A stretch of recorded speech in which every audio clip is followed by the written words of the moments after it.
श्रीमान् वेंकटनाथार्य कवितार्किक केसरी वेदांत आचार्यवर्यो मे सन्निधत्तां सदा हृदि रामानुजदयापात्रं ज्ञानवैराग्यभूषणं श्रीमद्वेंकटनाथार्यं वन्दे वेदान्तदेशिकं लक्ष्मीनाथसमारम्भां नाथयामुनमध्यमाम् अस्मदाचार्यपर्यन्तां वन्दे गुरुपरम्परां यो नित्यमच्युतपदाम्बुजयुग्मरुक्मव्यामोगतसदितराणतृणाय मेने अस्मद्गुरोर्भगवतोऽस्य दयेकसिन्धोः रामानुजस्य चरणौ शरणं प्रपद्ये श्रीवत्सचिन्नमिश्रेभ्यो नमः भुक्तिमतीमहे यदुक्तयस्त्रयी कण्ठे यान्ति मङ्गलसूत्रताम्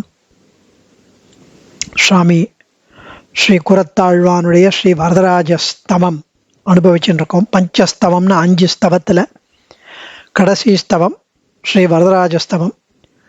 அதில் 20 ஸ்லோகங்கள் ஆச்சாரியன் அனுகிரகம் இதுவரை சேவிச்சு யதாசக்தி அந்த வியாக்கியானங்கள்லேருந்து அந்த ஆச்சரியமான விவரணமெல்லாம் நாம் அனுபவித்து கொண்டு வருகிறோம்.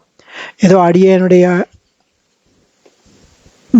மந்த மதிக்கு ஏற்ற மாதிரி புரிஞ்சின்ற அளவு உங்ககிட்ட ஷேர் பண்ணிக்கணும்னு டாக்டர் வி.என். வேதாந்த தேசிகன் எழுதின தெளிவுரையும் ஸ்ரீவத் சங்காச்சார் ரொம்ப ஆச்சரியமாக சுவாமி அம்லான ஸ்ரீ பப்ளிகேஷன்ஸில் ரொம்ப ஆச்சரியமாக கொடுக்குற ஒரு அர்த்த அனுபவங்களும் சுவாமி ஸ்ரீ பழவேரி சக்கரவர்த்தி ராகவ சிம்மாச்சார் சுவாமியும் ரொம்ப அனுபவபூர்வமாக எழுதின வியாக்கியானங்களும் அடியேன் சேர்த்து முடிந்த அளவு ஆச்சாரின் அனுகிரகம் நம் அனுபவித்து கொண்டு வருகிறோம்.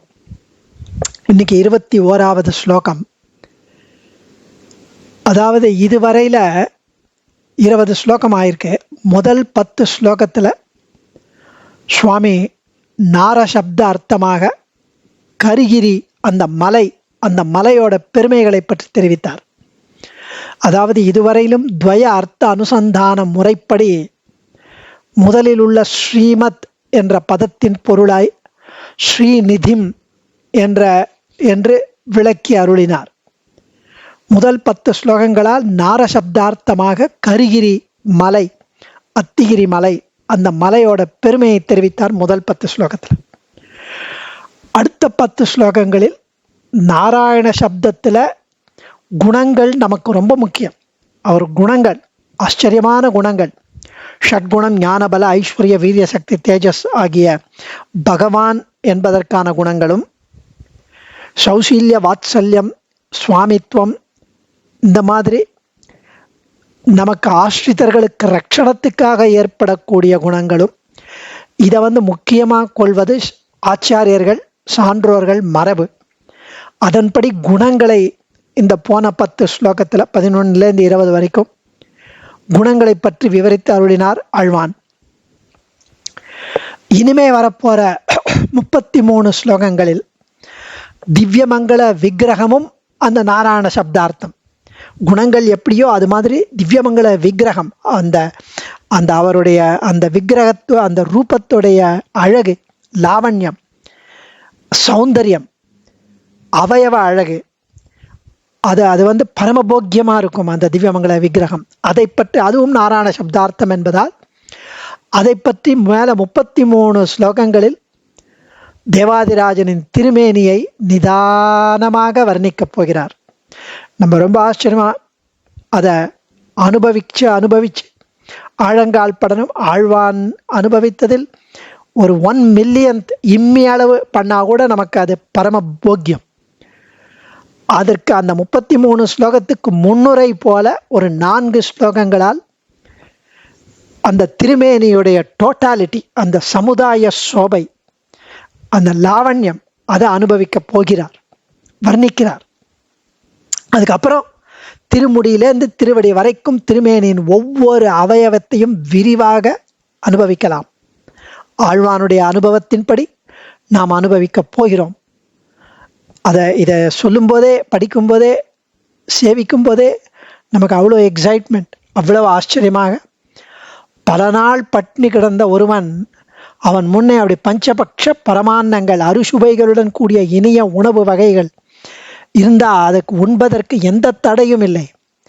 அப்படிப்பட்டவன் எப்படி அதை அவன் அவன் ரொம்ப பல நாள் பட்னியா இருக்கான், எப்படி அதை வேக வேகமா அப்படி சாப்பிடுவானோ அது மாதிரி ஆழ்வான் இந்த இடத்துல அனுபவிக்க போகிறார். 21வது ஸ்லோகம். பாணிபாதவதனேக்ஷண சப்தைஹி அம்புஜான்யபதிஷன் வரதத்வம் பாகுபிஸ்த்வதி விஷாலதமாலான் ஆஞ்சனம் கரிகிரே ரசி ஸ்ருங்கம். வரதா பேரருளாளனே, பாணிபாத திருக்கை திருவடி, வதன ஈக்ஷண சப்தை திருமுக மண்டலம், திருக்கண் என்ற பெயரால், அம்புஜானி தாமரைகளை, அபதிஷன் மறைத்து கொண்டு, மேலும் அதிவிசால தமாலான் மிகவும் பெரிய தமால மரங்களை, பாகுபிகி தோள்களால், அபதிஷன் மறைத்து கொண்டு, கரிகிரேகே திரு அத்திமாமலையின், ஆஞ்சனம் மையாலான கருமையான, ஸ்ருங்கம் முடிபாகமாக, துவமசி தேவரீராகிறீர். இது பதவுரை. அதாவது இதுல அவர் சொல்ல வர்றது என்னன்னா, பெருமாளுடைய திருமேனி கரிய நிறத்தோடு ஒளிர்கிறது, கருமையாக. இந்த சௌந்தரியத்தை அஸ்திகிரியோடு ஒப்பிட்டு, அந்த மலையோடு ஒப்பிட்டு, அஸ்திகிரியே பெருமாளது திருமேனி என்று அனுபவிக்கிறார் ஆழ்வான். பாணி பாத வதன ஈக்ஷண, கால் கை முகம் கண்கள், இந்த நாலுமே தாமரை மலர்ந்ததொப்ப உள்ளன. தாமரை மலர் அப்படி காடு மாதிரி இருக்கா அந்த நாளும். பாணி கால், பாணி கை, பாதம் கால், வதனம் முகம், ஈக்ஷணம் கண்கள், இது நாலுமே தாமரை பூ. அஸ்திகிரியில் உள்ள தடாகங்களில் மலர்ந்துள்ள தாமரை மலர்கள் இவை. திருக்கழுத்து, திருத்தோள்கள் ஆகியவை, அதற்கு கீழே திரண்ட வலிமையான புஜங்கள், அவற்றின் தொடர்ச்சியாக முழங்கைகள், கரங்கள் என பருத்த தமால மரங்களா இவையெல்லாம் மரங்கள் போல் இருக்கான். ஹஸ்திகிரியின் மேல் ஓங்கி வளர்ந்திருப்பது இந்த மரங்கள் போல தெரிகிறது. மலை மேல் வளர்ந்துள்ள ஒரு மரம், மரத்தின் மேல் ஒரு தாமரை தடாகம், தாமரை பூ, காடு, இந்த மாதிரி அவை திவ்ய அவயவங்கள் இவ்வாறு தோன்றியது. இந்த விஷால வக்ஷஸ்தலம், திருமார்பின் புறங்களில் உள்ளன இந்த தோள்கள். உன் திவ்ய அவயவங்கள் இவ்வாறு தோன்றுவது ஒளிரும் நிறம், கருமை நிறம். அஸ்திகிரியின் உச்சியில் இந்த ஒரு முடி போல தோன்றுகிறது, அஸ்திகிரியின் உச்சி போல தோன்றுகிறது. இது மலைக்கு மேல் ஒரு மலை போல் தோன்றுகிறது. மலையின் முடிபாகம் கருநிறமாக இருக்கிறது. நீ அஞ்சன வண்ணனாக இருப்பதற்கு மிக பொருத்தமாக இருக்கிறது. தூரத்திலேருந்து பார்க்கும்போது அந்த மலை மேல் இன்னொரு மலை. வரதனின் திருமேனியில் சமுதாய சௌந்தரியம், மொத்தமான அழகு, ஹஸ்திகிரியையே ஒத்திருக்கிறது. பரமனை பற்றின எல்லாமே அழகு என்றாலும், குழலழகர், வாயழகர், கண்ணழகர், கொப்பூழில் கமல பூவழகர், எழுகமல பூவழகர் என்ற ஆண்டாள் பெருமானது திருமேனி அழகை விசேஷமாக அனுபவித்ததை இங்கே நாம் ஸ்மரிக்க வேண்டும். ஸோ இவ்வளவு அழகாக 33 ஸ்லோகங்களால் தேவாதிராஜனின் திருமேனியை நிதானமாக வர்ணிக்கப் போகிறவராய், முன்னுரை போல் இந்த முதல் 4 ஸ்லோகங்களால் திருமேனியின் சமுதாய சோபையை வர்ணிக்கிறார்.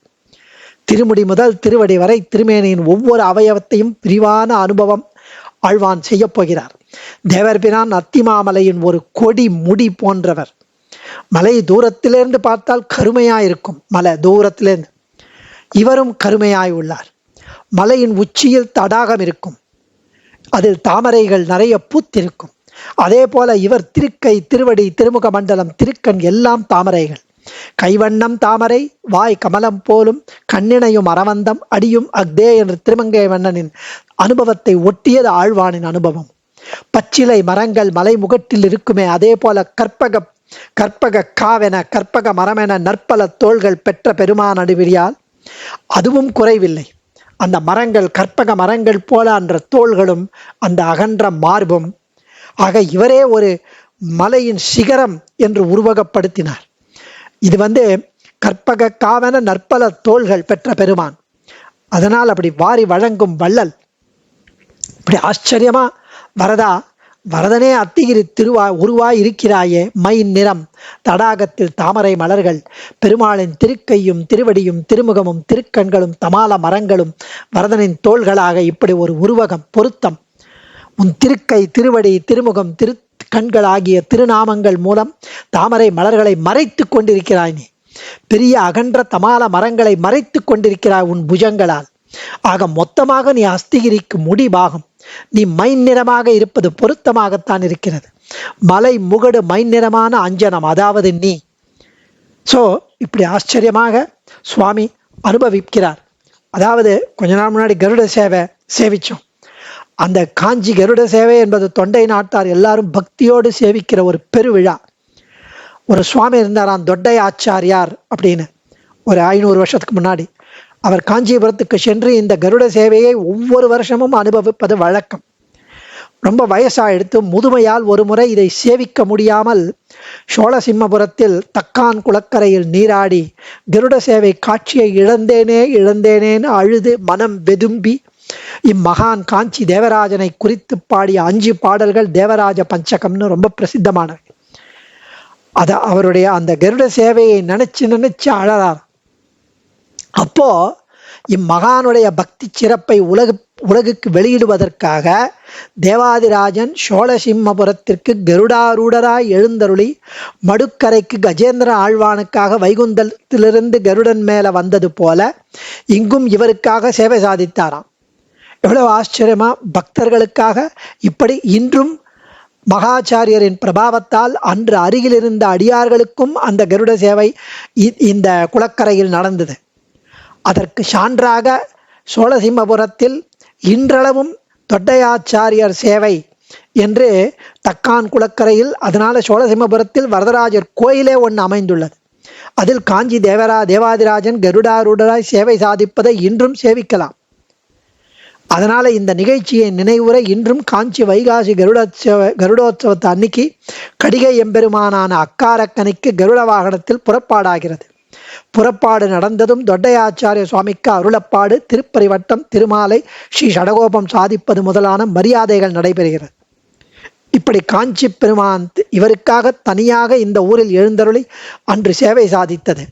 இப்படி ஆச்சரியமான காஞ்சிபுரத்துல மகான்கள் மகாச்சாரியர்கள் அனுபவித்த ஆழங்கால் பட்ட அந்த திருமேனி அழகை ஆழ்வான் அனுபவித்ததை நாம் அனுபவித்து சேவிக்க நமக்கு என்ன பாக்கியம். அடியேன் ஆச்சாரியன் திருவடிகளே சரணம். தன்யோஸ்மி. கவிதார்க்கிக சிம்ஹாய கல்யாண குணசாலினே ஸ்ரீமதே வெங்கடேசாய வேதாந்த குரவே நமஹ.